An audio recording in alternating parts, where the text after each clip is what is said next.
Hey y'all, today we talk why UGA cannot be told or said to have a talent drop-off after a historic 15 picks in this year's draft. I'm going to tell you why we are loaded here on Locked On Bulldogs. You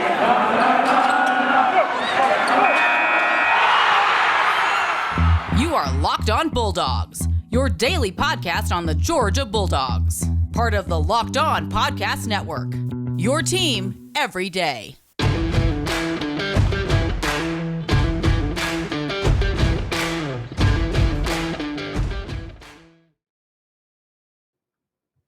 Hey y'all, Clint here. Welcome to Locked On Bulldogs here on Locked On Podcast Network, your team every day, part of Locked On Atlanta.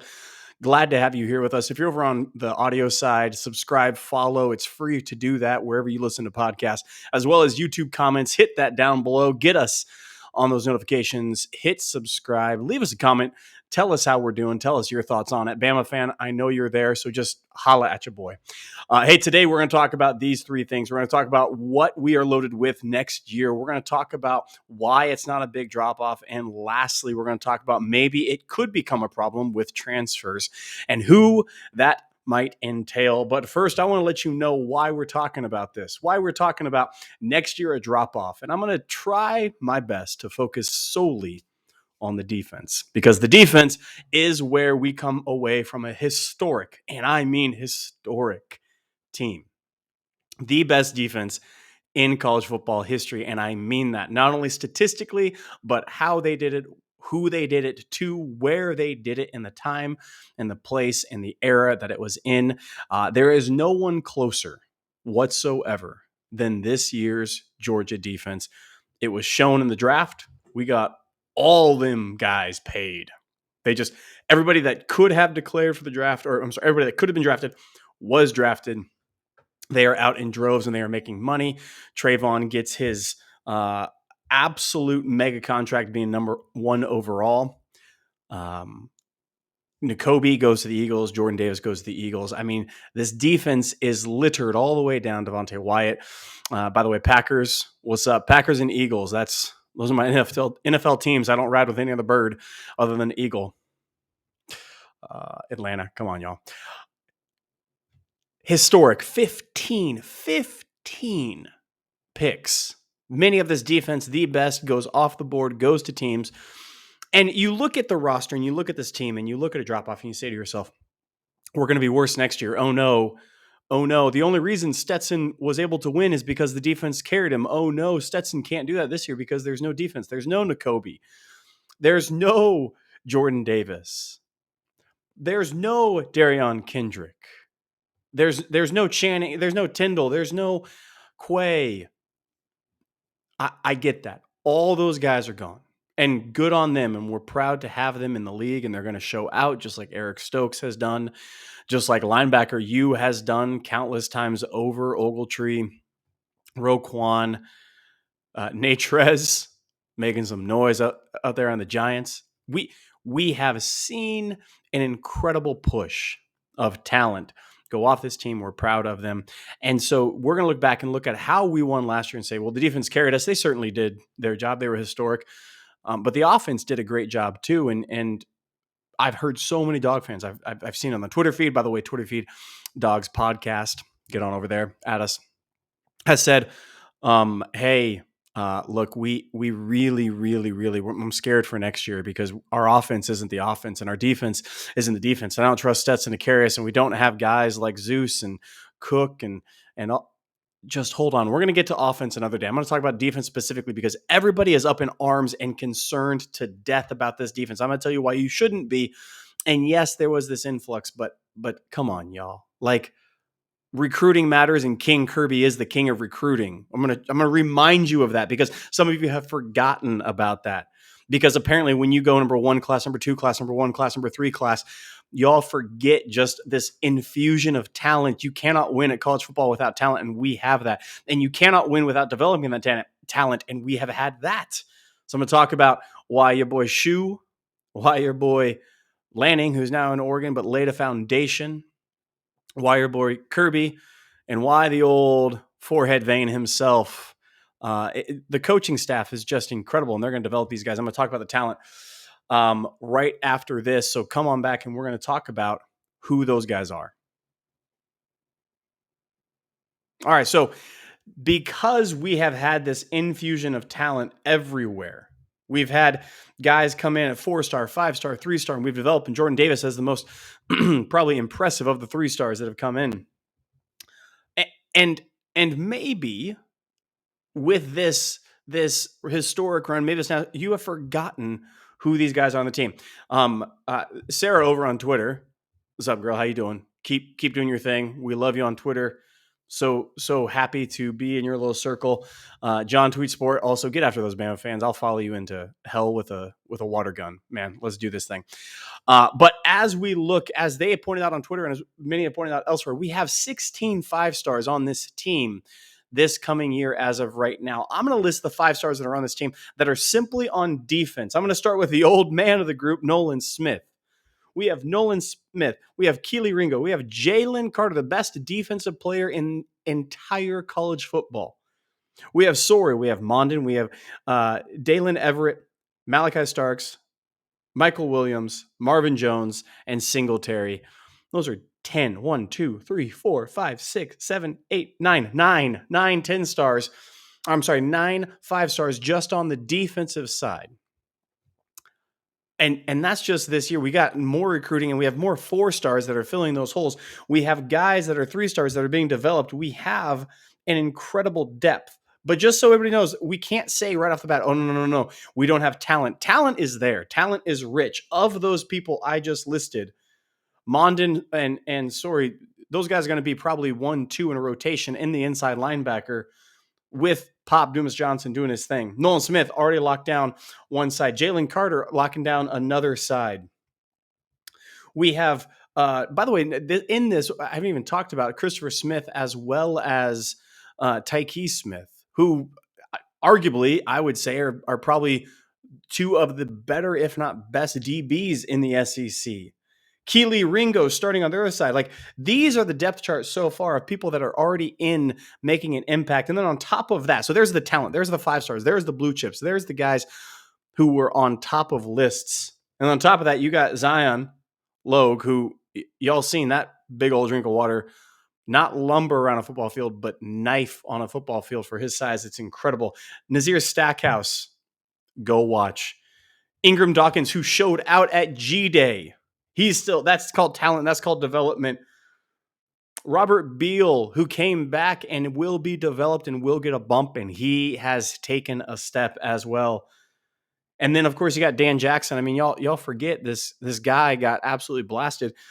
So this is the talent. This is the development. This is the defense that's coming back. Now, if I were to take away last year, if I was to put you in like a little hidey hole, if I was to put you in a some sort of bunker last year, and you didn't get to watch the defense, you didn't understand the defense as it was, and I was to tell you this team, this defense, and I was to tell you the ratings, the guys, the names, I will show you the tape of them. I was to show you what they did in bits and pieces last year and the year before. If I was to do that and walk through and tell you the recruiting, tell you the pedigree, tell you where it came from, you would look at this defense and you would go, my word, yes. My word, we're going to have the best defense in the SEC. Kirby's coaching these guys? Oh, man. Now, you didn't know Dan Lanning had left because you were in a bunker for last year. But if I was to tell you we got Muschamp, Kirby, and Shu are all coaching these guys, this is who they have. The raw talent is there, and then you get to develop them. You would be licking your chops. I beseech you, Georgia fan, Alabama fan, Florida fan, I don't really care. You're going to yell and say you have the best defense and Will Anderson is the best defensive player and yada, yada, yada, yada. Okay, Jalen's better. I'm sorry. Y'all gonna get here, and I beseech you, please remember we have recency bias because we just had the best historic record-shattering, record-breaking, national championship winning defense. But y'all don't sleep on these guys. If I took that away and I didn't allow you to think about that, you would look at this defense and you would say, yes, we're stacked. We got long, athletic inside linebackers. We got thumpers in the middle. We got guys who are in the back end that are talented and seniority of years, we have young guys on the outside that can play with anybody, that have proven they can play with anybody, jam with anybody, press coverage with anybody. Nolan Smith, who can set an edge. Please, please, please. I didn't even name Chaz and Marshall. I didn't even name these guys. I didn't name Warren Brinson or Ryan Davis, like guys that have been in the program. I beseech you, Georgia fan, don't fall into the trap that we have a talent drop off. We don't have a talent drop off. We might have a production drop off. Okay, you can get me there, but you cannot tell me we have had a talent drop off. Come back after this, and maybe I'll tell you why some of these guys may transfer and how that might hit us. But first, we'll let you know about BetOnline. BetOnline is your sportsbook experts. They are the official sportsbook experts of Locked On Bulldogs, as well as the Locked On Podcast Network, your team every day. BetOnline has incredible parlays, incredible straight-up futures games. They have NCAA basketball when it comes time for that. They have golf. They have MMA. Daniel's talking about some sort of like hacky sack tournament that you can bet on. I don't know what he's doing over there. But BetOnline is your sports book experts. They are safe. They are secure. They are fast. They are reliable. They're only place that Daniel and I trust to wager our hard-earned money on these sports bets. Get over there right now and let them know that we sent you. They are the official, like I said, Locked On podcast. The only one that we trust is BetOnline. Don't go anywhere else. Go to BetOnline, your sports book experts. And right now, you can get on the action at no matter what sport. There's always sports happening. NFL draft just got done. I made some wagers on some guys getting drafted. Jordan Davis. Hello, first round. Thank you very much. BetOnline, your sports book experts. All right, so we're going to talk now about why it might become transfer portal season, because this just in, it's always transfer portal season. Well, after, I suppose, when the calendar turns from April into May, it's no longer because you have to have your name in there. But I'm going to tell you why it's always transfer portal season. And while this is such a big deal for Georgia and name, image, likeness in the future, as well as King Kirby, there's some names on here that have a potential of transferring. Now, I'm not going to play the game of who that is and why they might do that. I don't know. I'm not in the mind of these guys. We got people like Robert Beal Jr. and Nolan Smith coming back when they could have easily transferred. Instead, they stayed and they played on the historic defense. We got guys like Mondon and Sori who are playing inside linebacker. And there's not enough spots for everybody to start, and they're not transferring out. They haven't declared. They're still in the program. They're still here. We got some guys who have transferred out in the past. It hasn't been a good business decision, because if you want to go pro, come to UGA. You will get paid. You will go pro.